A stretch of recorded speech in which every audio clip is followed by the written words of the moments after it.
하나님의 말씀을 봅니다. 시편 1편입니다. 1절, 2절 말씀입니다.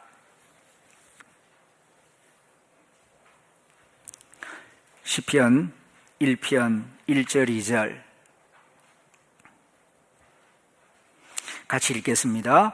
복 있는 사람은 악인들의 꾀를 따르지 아니하며 죄인들의 길에 서지 아니하며 오만한 자들의 자리에 앉지 아니하고 오직 여호와의 율법을 즐거워하여 그의 율법을 주야로 묵상하는도다. 아멘.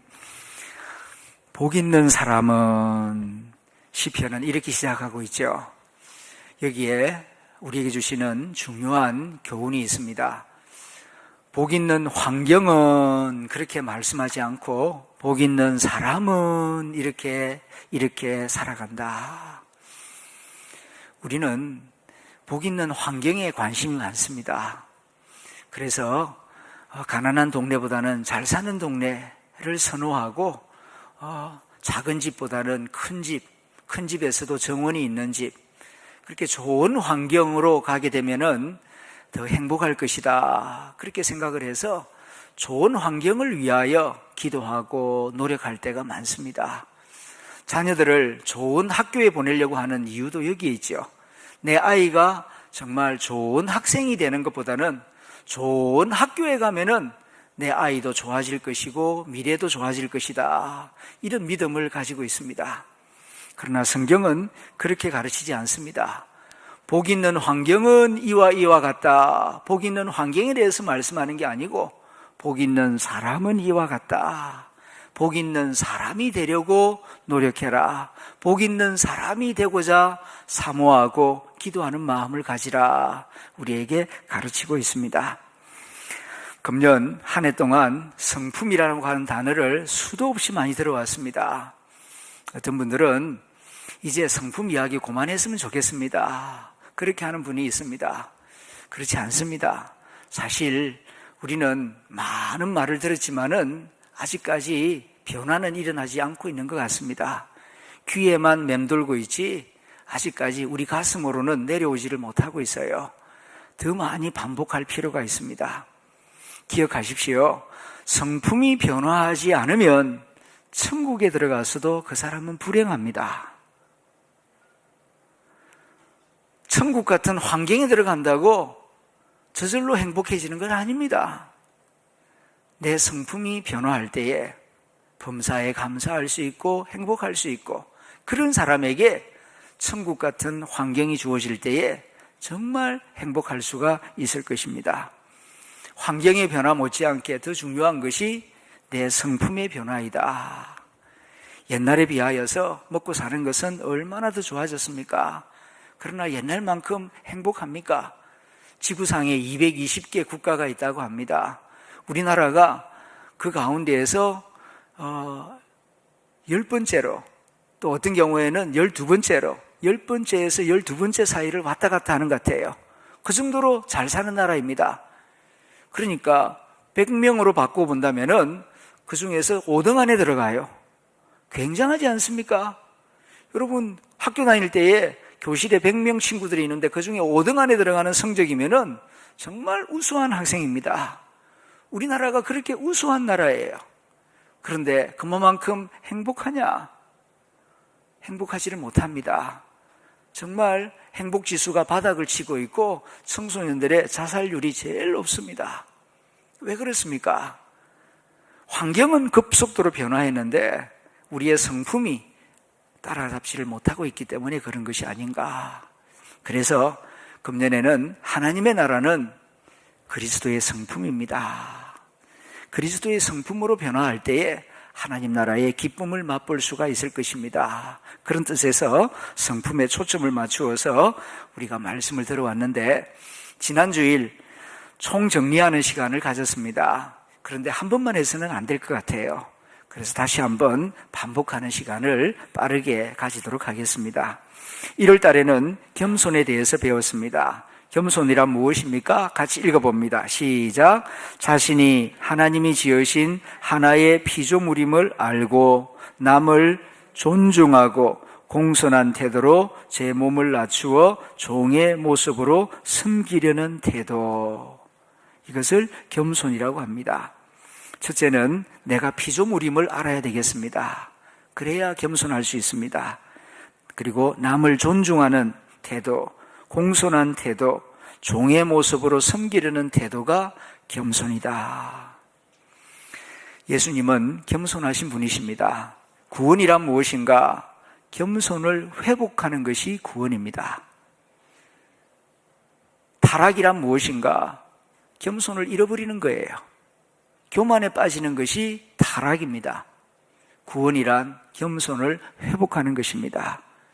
구원받았습니까? 그렇다면 겸손을 회복하십시오. 다음 2월 달에는 온유에 대해서 배웠습니다. 같이 읽어봅니다. 시작. 한결같이 온화한 마음을 가지고 의로운 것을 조용히 따르는 태도를 온유라고 합니다. 한결같이 온화한 마음을 가지고 있어요. 온유한 사람은 마음이 온화합니다. 따뜻하고 부드럽습니다. 그리고 의로운 것을 조용히 따릅니다. 하나님의 피조물 가운데 온유의 성품을 가장 잘 나타내 보이는 피조물은 나무입니다. 나무입니다. 나무는 말이 없습니다. 그 자리를 묵묵히 지킵니다. 비바람이 몰아쳐도 그 모든 거친 비바람을 말없이 수용합니다. 뜨거운 태양이 내리쬐으면은 불평하지 않고 그 뜨거운 태양을 그 자리에 서서 다 받아들입니다. 그리고 그 모든 비바람과 뜨거운 태양을 광합성 작용의 에너지로 활용해서 잎을 더 푸르게 만들고 가을이 되면 열매를 맺어서 사람들에게 공급합니다. 저는 나무를 보면서 온유함이 무엇인가를 자주 묵상하게 됩니다. 정말 그런 것 같습니다. 나무는 우리에게 온유가 무엇인지를 가르쳐주는 하나님의 교과서라고 말할 수가 있습니다. 세 번째, 3월 달에는 순종에 대해서 배웠습니다. 같이 읽어봅니다. 시작. 나를 보호하고 있는 하나님과 사람들의 지시에 좋은 마음으로 기쁘게 따르는 태도를 순종이라고 말합니다. 나를 보호하고 있는 하나님, 나를 보호하고 있는 사람들, 그 사람들이 이거 하세요. 그러면은 기쁜 마음으로, 좋은 마음으로 따르는 것이 순종이에요. 왜 하라 그럽니까? 그 해서 뭐 하는데요? 그렇게 삐딱하게 나오면은 그거는 불순종의 태도입니다. 하나님이 나를 사랑하신다. 나를 사랑하셔서 그 아들 독생자까지 십자가에 대속죄를 내어주셨다. 그 하나님이 사랑하라, 용서하라, 복음을 전하라, 이렇게 기도하라 말씀하실 때에 아멘, 감사한 마음으로, 즐거운 마음으로 예, 그렇게 하겠습니다. 때로는 이해가 안 되어도 좋은 마음으로, 기쁜 마음으로 따르는 그 태도를 보여줄 때에 너는 순종의 사람이구나, 그렇게 인정해 주실 것입니다. 다음 4월 부활절이 있던 4월 달에는 기쁨의 성품을 배웠습니다. 같이 읽습니다. 시작. 하나님의 선하심을 믿으며 즐거운 마음을 유지하는 것, 이것이 기쁨의 성품입니다. 기쁨은 그냥 우연히 찾아오는 감정이라고 생각하는 경우가 많이 있는데요, 그렇지 않습니다. 만일에 감정이라면 어찌하여 사도 바울은 주 안에서 항상 기뻐하라 그렇게 명령을 하셨겠습니까? 그렇지 않습니다. 감정적인 요소가 있는 것도 사실이지만 본질적인 요소는 의지입니다. 의지입니다. 주 안에서 항상 기뻐해야 되겠다. 그러려면 믿음을 가져야 돼요. 상황에 따라가면은 기뻐할 수가 없습니다. 그러나 주님의 선하심을 믿으면 즐거운 마음을 유지할 수 있습니다. 몸이 아파도 이 몸이라고 하는 거는 처음부터 있었던 게 아니잖아요. 이렇게 아프다가 건강했다가 아프다가 건강했다가 나중에는 호흡이 끊어지면 흙으로 돌아갈 것입니다. 그러므로 이 육체의 건강을 너무 의지하지 마세요. 이건 언제든지 그럴 수 있어요. 내가 믿어야 할 것은 건강도 아니고 재물도 아니고 기분도 아닙니다. 오직 하나님의 신실함인 줄로 믿습니다. 하나님은 신실하세요. 하나님은 선하시다. 하나님은 사랑이시다. 우리 주 예수님은 부활하셨다. 항상 이걸 생각할 때에 우리가 흔들리는 상황 가운데에서도 흔들리지 아니하는 기쁨을 유지해 나갈 수가 있을 것입니다. 다음 5월 달에는 사랑입니다. 사랑이란 무엇입니까? 같이 읽어봅니다. 시작. 하나님의 마음으로 관심을 가지고 이해하며 필요한 도움을 주고 존중하는 것. 그것이 사랑입니다. 그래서 사랑에 4대 요소가 있다 그랬죠? 관심, 이해, 그 다음에는 돌봄, 네 번째가 존중. 여러분들의 남편을 사랑하십니까? 그렇다면은 관심을 가지세요. 그리고 이해하려고 노력하세요. 내 남편이 어린 시절을 어떻게 보냈는가, 무엇을 좋아하고 무엇을 싫어하는가, 남편에 대해서 좀 지식을 가져야 됩니다. 그 다음에는 필요한 도움을 주세요. 내가 원하는 걸 자꾸 강요하지 마시고 그가 뭘 필요로 하는가. 그리고 마지막엔 존중이 있어야 돼요. 남편에 대한 자유를 인정해 주세요. 어떤 경우에는 강박관념에 걸린 부인들이 들어있어요. 그래서 전화기 내봐. 그래가지고 모든 전화번호 다 이렇게 확인하고 남자를 꼼짝달싹하지 못하게 만드는, 그리고 지갑도 다 열어보고 그래야 날 사랑한다. 그러면 질식 알 것 같습니다. 반대로 남편도 아내를 사랑하면은 이와 같이 관심과 이해와 돌봄과 존중이 있어야 돼요. 아내를 사랑한다 그러면서 내가 시키는 대로 다 하는 것이 사랑인 줄로 생각하는 분이 있습니다. 사랑하면은 약간의 거리를 둘 필요가 있어요. 그 사이에 좀 바람이 통해야 그 나무도 내 나무도 잘 자랄 수가 있습니다. 너무 바짝 붙어 있으면은 둘 다 자라지를 못합니다. 그래서 사랑이라고 하는 것은 반드시 자유의 토양 위에서만 자랄 수 있는 나무입니다. 자유를 인정하지 아니하면은 사랑을 얻을 수가 없습니다. 하나님이 우리에게 자유를 주신 이유가 여기에 있어요. 하나님이 만든 피조물인데도 하나님이 엄청난 자유를 주십니다. 그 자유 가지고 잘못하면은 잘못된 길로 빠질 수 있는데도 불구하고 자유를 주십니다. 그 이유는 사랑을 원하시기 때문에, 자유를 줘야 사랑을 받을 수 있지, 자유를 인정하지 않는데 사랑을 받을 수가 없거든요. 하나님이 우리에게 자유를 주신 이유가 여기에 있습니다. 정말 사랑하고 사랑받기를 원한다면 자유를 주세요. 그리고 존중하세요. 자녀도 마찬가지입니다. 엄마 치마폭 밑에도 두고 시키는 대로 잘하는 아이, 그 아이는 사랑하는 인격으로 자랄 수가 없어요. 그래서 어느 정도 존중해 주어야 합니다. 이렇게 사랑이란 하나님의 마음으로 관심을 가지고 이해하며 필요한 도움을 주고 존중하는 것이다. 다음 6월 충성에 대해서 배웠습니다. 같이 읽어봅니다. 시작. 하나님을 신뢰하는 마음으로 주어진 명령과 약속을 끝까지 붙드는 태도. 다음 7월 달은 인내였습니다. 같이 읽어봅니다. 시작. 하나님을 믿고 좋은 일이 이루어질 때까지 불평 없이 참고 기다리는 끈기. 좋은 일이 이루어질 때까지 불평 없이 참고 기다리는 끈기, 인내입니다.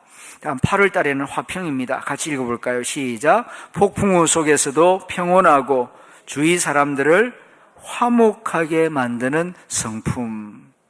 화평케 하는 자는 복이 있나니 그들은 하나님의 아들이라 일컬음을 받을 것이다. 9월 달에는 배려에 대해서 배웠습니다. 시작. 배려의 성품이란 나와 다른 사람, 환경에 대하여 사랑과 관심을 갖고 잘 관찰하여 보살펴주는 성품. 다음 10월 달에는 감사입니다. 시작. 감사의 성품이란 하나님과 다른 사람이 나에게 어떤 도움이 되었는지를 인정하고 말과 행동으로 고마움을 표현하는 것이다. 그래서 감사하지 않는 사람은 어떤 사람이다? 거짓말쟁이다. 받고서도 안 받은 것처럼 표현하지 않으니까 거짓말쟁이죠. 감사 안 하는 것, 그거 나쁜 짓이에요. 그래서 받았으면 잘 받았습니다. 단감을 한 상자 보내주셨어요. 그럼 받았잖아요. 그럼 받았으면 받았다고 말해야지. 받고서도 아무 말이 없어. 그러면은 그거는 그냥 무관심이 아니고요, 나쁜 짓이라니까요.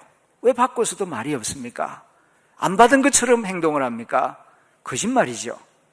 그러니까 이 감사하지 않는 것, 이거 아주 잘못된 습관입니다. 그래서 반드시 내가 다른 사람으로부터, 하나님으로부터 어떤 도움을 받았는지 인정하고 말과 행동으로 그 고마움을 표현하는 성품, 그것이 감사의 성품이다. 다음 11월 달 책임감은 어떤 것입니까? 같이 읽습니다. 내가 해야 할 일들을 알고 그 일을 맡아서 끝까지 최선을 다하는 태도. 인격자는 책임질 줄 아는 사람입니다. 책임을 질 줄 모르는 사람은 어린아이죠. 어린아이에게는 책임을 요구하지 않습니다. 아직 어리니까요. 아직 능력이 없으니까요. 그러나 어른이 되었으면은 이제 책임질 줄 알아야 합니다. 자기가 한 말에 대해서, 약속에 대해서, 맡은 직분에 대해서. 그러나 그 일을 왜 책임을 요구합니까? 모든 일이 잘 되기만 한다면 왜 책임을 요구하겠습니까? 이게 잘 되는 경우도 있지만 안 되는 경우도 있거든요. 안 될 때에도 그 자리를 떠나지 아니하고 때로는 손해를 감수하고 좀 비난을 받더라도 내가 맡은 일을 끝까지 붙드는 그 모습 가운데 책임 있는 모습이 나타나는 것입니다. 충성과 책임은 좀 비슷한 면이 있어요. 그러나 충성은 위를 향합니다. 내게 사명을 맡겨주신 그분에게 최선을 다하는 모습은 충성이라 하고, 아래를 향할 때에는 책임이라 그럽니다. 내게 맡겨주신 사명을 생각하면서 환경이나 내 주위 사람이나 또 내 아래에 있는 것들에 대해서 끝까지 돌보는 마음을 가질 때에 그걸 책임감이 있다라고 말하는 것이죠. 하나님은 우리가 책임 있는 시민, 책임 있는 직분자가 되기를 원하십니다. 무책임한 사람에게는 다음 일을 맡길 수가 없습니다. 그렇지 않습니까? 천국은 무책임한 나라가 아니고요, 책임질 줄 아는 사람들이 가득한 나라입니다.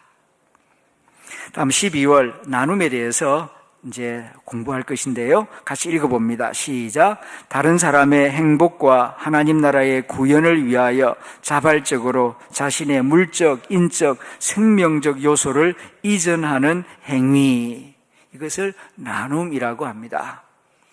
천국은 나눔의 성품을 가진 사람들이 가득한 곳입니다. 살기 좋은 사회는 자신의 것을 자기만을 위해서 쓰지 않고 다른 사람들의 유익을 위하여 나누는 사람들이 많이 있는 곳에 하나님 나라가 이루어집니다. 하나님이 우리에게 먹고 쓸 것을 많이 주셨습니다. 저도 요즘 가만히 보니까 우리 집에 안 쓰는 물건이 너무 많아요. 언제 마음 먹고 싹 정리를 해야 되겠다. 특별히 책이 너무 많아요. 제가 책 욕심이 많고요. 그 다음에 또 한 가지가 필기구에 대한 욕심이 많아요. 어디 가면은 좋은 볼펜, 좋은 만년필 이런 거 있으면은 꼭 사서 가지고 오는 버릇이 있는데, 그게 나도 모르는 사이에 이 습관의 포로가 되어가지고 집에 있는 필기구들을 모아보니까 뭐 한 가방이 넘더라고요. 지금 내 책상 이 사무실에도 보니까 이 새 컵 속에 지금 가득 담겨 있고 안 쓰는 게 너무 많아요. 이거 지금 내가 잘못하고 있다. 이거 너무 지금 모으는 데만 어느 사이에 이렇게 하다가는 나중에 하나님께 책망을 받을 수 있는데, 여러분들은 어떻습니까? 신지 않은 신발, 입지 않은 옷, 그리고 별로 쓰지 않는 가방들 너무 많이 쌓여 있지 않습니까? 이제 연말연시를 당하면서 새해를 새해답게 맞이하려면은 비움이 있어야 채움이 있습니다. 우리 교회 참 고맙게도 초록가게가 있지 않습니까? 그 초록가게에 많이 좀 기부하시길 바랍니다. 그리 하셔서 여러분들의 그 안 쓰는 물건은 누군가에게는 요긴한 물품이 될 수가 있을 것입니다. 그래서 12월에는 나눔의 성품을 배우고 실천하기를 원합니다. 이런 성품으로 충만한 사람이 있다면 얼마나 아름답겠습니까? 보석이 아름다운 것이 아니라 예수 그리스도의 성품을 닮은 성품이 가장 아름답고 가장 값진 것입니다. 여러분은 무엇을 사모하고 있습니까? 그리스도의 성품을 사모하십시오. 이것이야말로 가장 아름답고 가장 가치 있는 것이며, 이것을 가지게 되면은 나뿐만 아니라 많은 사람들에게 기쁨이 될 것이기 때문입니다. 이제 연말연시가 얼마 남지 않았습니다.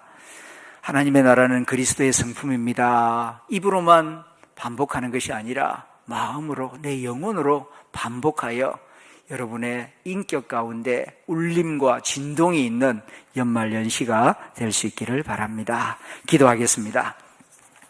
하나님 아버지 감사합니다.